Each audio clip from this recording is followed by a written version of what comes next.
Hello my dear friends, आप सबको बहुत बहुत स्वागत है दोस्तों आज हम लोग सॉल्व करने जा रहे हैं क्लास 10th का एसएसटी यानी कि सामाजिक विज्ञान का। सामाजिक विज्ञान का सेट 1 आज हम लोग कंप्लीट करेंगे। तो देखते हैं कि सेट 1 में किस तरह से क्वेश्चन पूछा गया था। दोस्तों हम सभी जानते हैं कि सबसे पहला जो एग्जाम है एसएसटी से ही, और एसएसटी में थोड़ा सा तगड़ा क्वेश्चन से आता है दोस्तों। सभी क्वेश्चन सब्जेक्टिव हो ऑब्जेक्टिव हो, थोड़ा क्वेश्चन तगड़ा रहता है। तो उसके लिए आपको अच्छे मार्क्स लाने के लिए आपको जितना सारे क्वेश्चन से अटेम्प्ट अभी कर लीजिएगा, तैयारी कीजिएगा, उतना आपके लिए बेहतर होगा, हेल्पफुल होगा। तो चलिए हम लोग फटाफट स्टार्ट करते हैं और देखते हैं। सभी सब्जेक्ट का सेट में जल्द से जल्द ला रहा हूँ, तो प्लीज़ वीडियो को पूरा तक देखिएगा और साथ साथ आप नए तो चैनल को सब्सक्राइब कर लीजिएगा दोस्तों। चलिए हम लोग स्टार्ट करते हैं।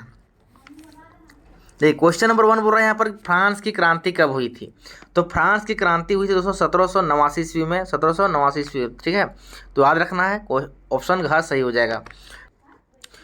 क्वेश्चन नंबर 2 बोल रहे हैं यहाँ पर कि सामाजिक उपबंध सोशल कॉन्ट्रैक्ट जो था बुक, उस बुक पुस्तक का लेखक कौन था दोस्तों। रूसो, मॉन्टेस्क्यू और दिदरो और वॉल्टेयर। तो सही आंसर दोस्तों हो जाएगा यहाँ पर रूसो। इसका जो सही आंसर हो जाएगा रूसो, यानी कि रूसो द्वारा सामाजिक उपबंध का बुक लिखा गया था। क्वेश्चन नंबर 3 यहाँ पर बोले कि अंग इटली सोसाइटी की स्थापना किसने की थी। तो इसका सही आंसर हो जाएगा दोस्तों मेजिनी। क्या हो जाएगा, मेजिनी, ठीक है। क्वेश्चन नंबर 3 का ख ऑप्शन सही हो जाएगा। क्वेश्चन नंबर 4 बोले कि इटली का एकीकरण कब हुआ था। इटली का एकीकरण कब हुआ था दोस्तों। तो क्वेश्चन नंबर 4 का हो जाएगा खा ऑप्शन 1861 ईस्वी में, ठीक है। 1861 ईस्वी में इटली का एकीकरण हुआ था। क्वेश्चन नंबर 5 बोल रहे हैं यहाँ पर, किस शुल्क संघ जलवेरायन की स्थापना किसकी पहल पर की गई थी। जलवेरायन की स्थापना। तो क्वेश्चन नंबर 5 का जो सही आंसर हो जाएगा दोस्तों परसा। क्या हो जाएगा, परसा के द्वारा स्थापना की गई थी। तो ऑप्शन नंबर का सही हो जाएगा। छठा नंबर क्वेश्चन बोलता है कि जलियांवाला बाग हत्याकांड कब हुआ था। तो इसको अच्छे तरह से याद है तो सभी बच्चों को याद ही होगा। 13 अप्रैल 1919 ईस्वी में, 13 अप्रैल 1919 ईस्वी में हुआ था, ठीक है। तो जलियांवाला बाग का हत्याकांड जो हुआ था 13 अप्रैल 1919 ईस्वी में। तो ऑप्शन नंबर का सही हो जाएगा। चलिए क्वेश्चन नंबर 7 बोलता है यहाँ पर कि हिंद स्वराज नामक पुस्तक की रचना किसने की थी, किसके द्वारा किया गया था दोस्तों।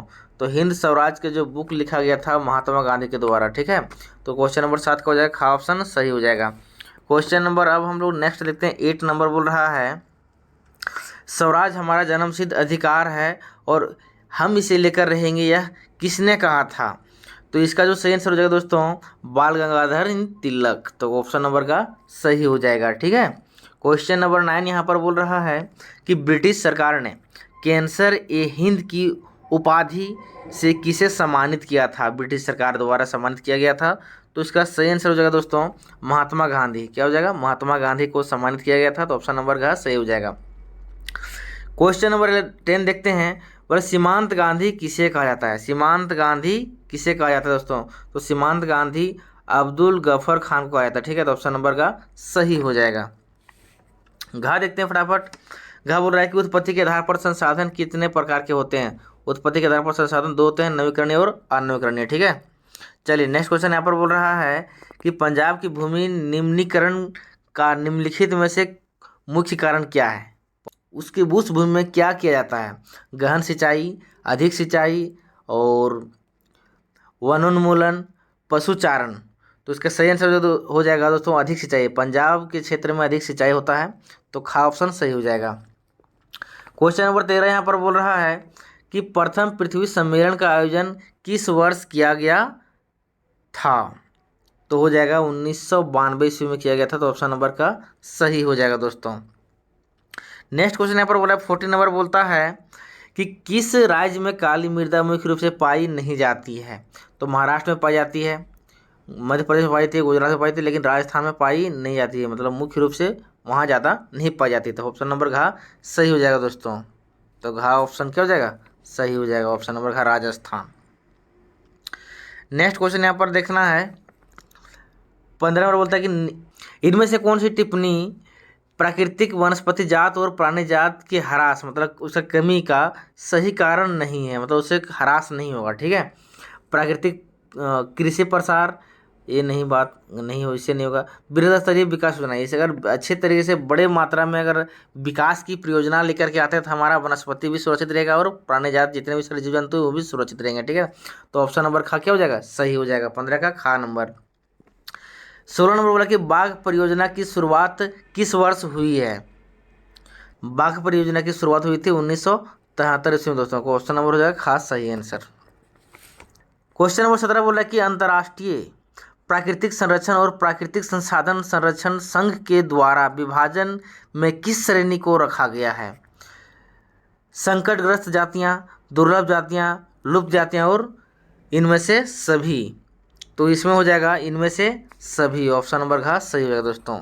अच्छे से याद कर लेना है क्योंकि एसएसटी में क्वेश्चंस कहाँ से पूछता है किसी को भी पता नहीं रहता है। क्वेश्चन नंबर 18 बोलता है कि 14वीं शताब्दी में किसने दिल्ली में श्री फोर्ट क्षेत्र में जल की सप्लाई के लिए हौज खास का निर्माण करवाया। चंद्रगुप्त, अशोक, इल्तुतमिश और कुतुबुद्दीन ऐबक। किसने किसके द्वारा किया गया था। तो इसका सही आंसर हो जाएगा दोस्तों ऑप्शन नंबर का हो जाएगा चंद्रगुप्त। क्या हो जाएगा, चंद्रगुप्त के द्वारा। ठीक है, चलिए नेक्स्ट क्वेश्चन यहाँ पर बोल रहा है निम्नलिखित में से कौन सा वक्तव्य बहुउद्देशीय नदी परियोजनाओं के पक्ष में दिया गया तर्क नहीं है। मतलब उसके लिए उसका तर्क मतलब उसके लिए परियोजना के लिए वह सुटेबल नहीं कर रहा है। बहुउद्देशीय परियोजनाओं उन क्षेत्रों में जल लाती है जहाँ जल की कमी होती है, मतलब ये सही बात है, ये तो तर्क गलत नहीं है। बहुउद्देशीय परियोजनाओं जल को बहाव को नियंत्रण कर बाढ़ काबू करती है, ये भी सही बात है। बहुउद्देशीय परियोजनाओं से बृहत स्तर पर विस्थापन होता है और आजीविका खत्म होती है। और दूसरा अगला क्या बोलता है, बहुउद्देशीय परियोजनाओं हमारे उद्योग और घरों के लिए विद्युत पैदा करती है। तो इसका जो सही आंसर हो जाएगा दोस्तों ऑप्शन नंबर घ। क्या हो जाएगा, घ। हमारे उद्योग और घरों में विद्युत पैदा नहीं करती। ठीक है, वो केवल क्या करती है, सारे बाढ़ वगैरह को कमी, बांध बनाना, बांध वगैरह बनाते हैं, ये सभी का काम करती है। ठीक है, क्वेश्चन नंबर 20 बोल रहे हैं यहाँ पर कि सरदार सरोवर बांध किस नदी पर बनाया गया है। गंगा नदी पर, यमुना नदी पर, नर्मदा नदी पर, गोदावरी नदी पर। तो जो सरदार सरोवर बांध बनाया गया दोस्तों नर्मदा नदी पर। ठीक है, तो ऑप्शन नंबर का सही हो जाएगा। 21 नंबर क्वेश्चन यहाँ पर बोल रहा है कि मान लीजिए कि किसी देश में 4 परिवार हैं। इन परिवारों के प्रति व्यक्ति आय 5,000 रुपये है। अगर 3 परिवारों को आय क्रमशः है 4,000, यहाँ पर से लिखा कोमा, तो यहाँ पर 7,000 और 3,000 है, तो चौथे व्यक्ति का आएगा। ये तो औसत वाला है कि नहीं। प्रति व्यक्ति का औसत आय यहाँ दिया हुआ है 5,000 रुपया। तो 5,000 और 4 परिवार है तो 5 चौक क्या 20,000 हो जाएगा। 20,000 में देखते 3 परिवार कितना घर खा गया है, 4,000, 4,000, 7,000, 11,000, 3, 14,000, तो बचे क्या 6,000 बच गया। तो लास्ट चौथा परिवार कितना हिस्सा उसका आया होगा, 6,000 रुपया होगा। तो ऑप्शन नंबर क्या हो जाएगा, सही हो जाएगा। 23 नंबर क्वेश्चन बोला कि मानव विकास रिपोर्ट देशों की तुलना किस आधार पर करती है। स्वास्थ्य के आधार पर, शिक्षा के आधार पर, प्रति व्यक्ति आय पर और उपरोक्त सभी। तो ऑप्शन नंबर घ सही हो जाएगा, उपरोक्त सभी के अनुसार से। ठीक है, तो घ ऑप्शन सही हो जाएगा। अगला क्वेश्चन बोल रहा है यहाँ पर कि एक वर्ष में पैदा हुए प्रति 1000 जीवित बच्चों में से 1 वर्ष की आयु से पहले मर जाने वालों की संख्या क्या कहलाती है, मरने की संख्या। तो यहाँ पर शिशु मृत्यु दर हो जाएगा, तो ऑप्शन नंबर का सही हो जाएगा। ठीक है, शिशु मृत्यु दर, क्योंकि प्रति 1000 में हमें क्या करना है, एक रेशियो निकाल रहे हैं, तो शिशु मृत्यु दर का मरने की निकाल रहे हैं, तो मृत्यु दर हो गया। अब 25 नंबर क्वेश्चन बोला कि वनोत्पाद का संग्रह करना किस क्षेत्र की गतिविधि है। द्वितीयक, प्राथमिक, तृतीयक और चतुर्थक।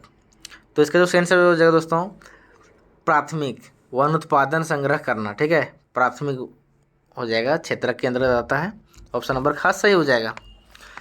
वे क्षेत्रक जो सरकार द्वारा पंजीकृत होते हैं और उन्हें सरकारी नियमों और विनियमों का अनुपालन करना होता है, तो वो क्या कहलाते हैं, तो कहलाते हैं संगठित क्षेत्र। क्या कहलाते हैं, संगठित क्षेत्र। ठीक है, ऑप्शन नंबर का सही हो जाएगा। यहाँ पर कि रमेश, सुरेश, नरेश और राकेश 4 भाई हैं। अब आगे बोलता है कि रमेश खेतों में काम करता है, सुरेश किसी फैक्ट्री में मजदूरी करता है, नरेश एक शिक्षक है और राकेश एक टैक्सी ड्राइवर है। इनमें से किसके कार्य सेवा क्षेत्र के अंतर्गत आते हैं। सेवा मतलब किसी को दूसरे को सेवा करते हुए नजर आ रहा है। तो देखिए एक आ गया हमारा शिक्षक नरेश और एक आ गया हमारा टैक्सी ड्राइवर राकेश। तो नरेश और राकेश क्या है, दोनों सेवा कर रहे हैं। तो क्वेश्चन नंबर 27 का हो जाएगा गा ऑप्शन सी, नरेश और राकेश दोनों क्या कर रहे हैं, सेवा के भाव से काम कर रहे हैं। 28 बोला कि रोहन एक अकुशल बेरोजगार युवक है। रोहन मतलब कुछ उसके पास कुछ स्किल नहीं है, अनस्किल व्यक्ति है। वह रोजगार की गारंटी देने वाले सरकारी योजना मनरेगा के तहत अपना पंजीयन करवाता है। रोहन को वर्ष में कितने दिनों की रोजगार की गारंटी मिलेगी, उसको कितने दिन मतलब काम मिलेंगे, ठीक है।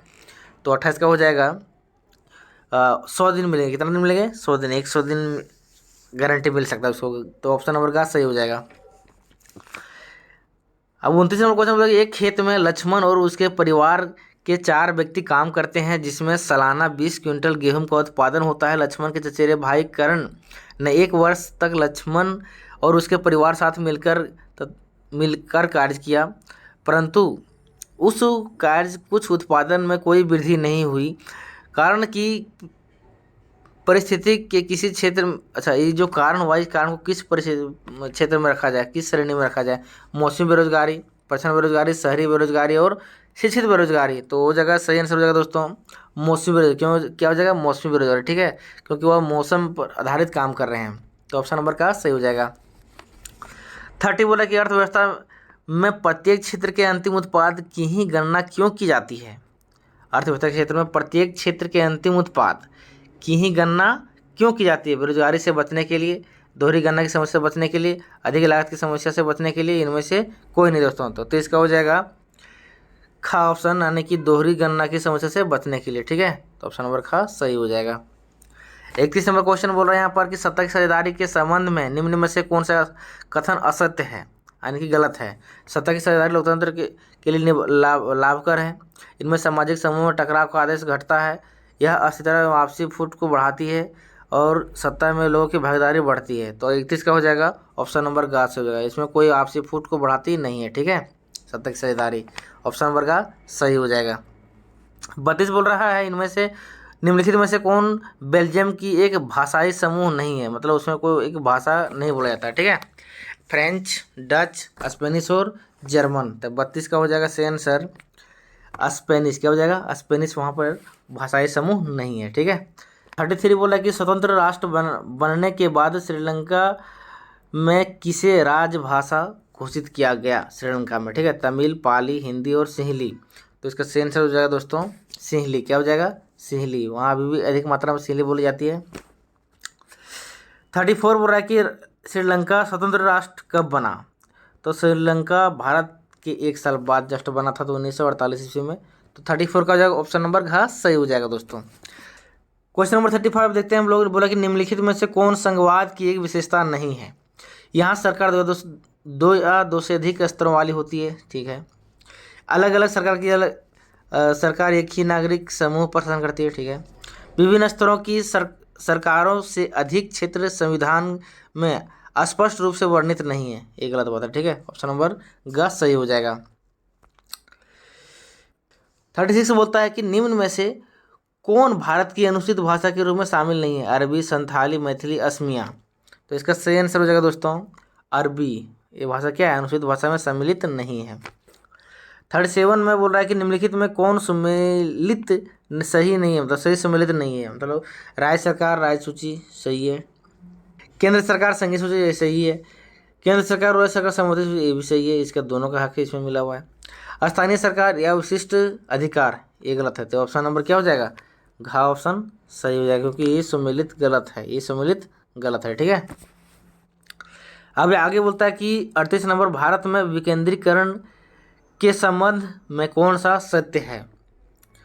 तो यहाँ पर बोला कि अब स्थानीय स्वशासी निकायों के चुनाव नियमित रूप से कराना संवैधानिक बाध्यता नहीं है। वास्तविक विकेंद्रीकरण की दिशा में एक बड़ा कदम 1992 में उठाया गया था, ये बात सही है, ठीक है, एकदम 92 में उठाया गया था वास्तविक विकेंद्रीकरण की दिशा में एक बड़ा कदम। नेक्स्ट बोल रहा है 39 बोलता है यहाँ पर निम्न में से कौन सम्मिलित नहीं, मतलब इसमें कौन सा सम्मिलित गलत है, ठीक है, उसमें भी सम्मिलित गलत किया गया है। अब बोला कि वर्ग विशेष के हित समूह किसी विशेष तबके या समूह के हितों को बढ़ावा देने वाले संगठन है, ठीक है। राजनीतिक दल ऐसा संगठन जो राजनीतिक सत्ता पाने की गरज से लोगों को लामबंद करता है, ये भी बात सही है। आंदोलन किसी सामाजिक समस्या के समाधान के लिए चलाया गया एक क्या है, ऐसा संघर्ष जिनके संगठन क्या होता है, संगठनिक संरचना हो भी सकती है, नहीं भी सकती, ये भी सही है। दबाव समूह राजनीतिक में सीधे भाग लेते हैं, ये गलत है। दबाव समूह क्या है, गलत है। तो ऑप्शन नंबर क्या हो जाएगा, यही सही हो जाएगा, घ ऑप्शन सही हो जाएगा, दबाव समूह। ठीक है। अब क्वेश्चन नंबर 40 बोल रहा है यहाँ पर, निम्नलिखित में से कौन सम्मिलित, ये भी सम्मिलित कौन सा सम्मिलित गलत है, मतलब इसमें कौन सा सही करेक्ट मिला हुआ नहीं है। नर्मदा बचाओ आंदोलन एक मुद्दे पर आधारित आंदोलन, सही है। खाद्य विक्रेताओं का संघ दबाव समूह, ये भी गलत है, मतलब यही सही होगा। ठीक है। तृणमूल कांग्रेस राजनीतिक दल है। श्रीलंका क्या है, संघात्मक प्रशासन शासन प्रणाली, मतलब ऑप्शन नंबर ख सही हो जाएगा। खाद्य विक्रेताओं का संघ दबाव समूह के अंदर आता है, ये भी गलत है। ठीक है। तो इसी तरह से सभी 40 के 40 क्वेश्चन कम्प्लीट हो गया। मैं जल्द ही जल्द सभी सेट का फटाफट मैं सोल्यूशन लेकर के आ रहा हूँ, तो प्लीज़ बाकी सब अच्छे से तैयारी करते रहिए। फिर मिलते हैं नई वीडियो में।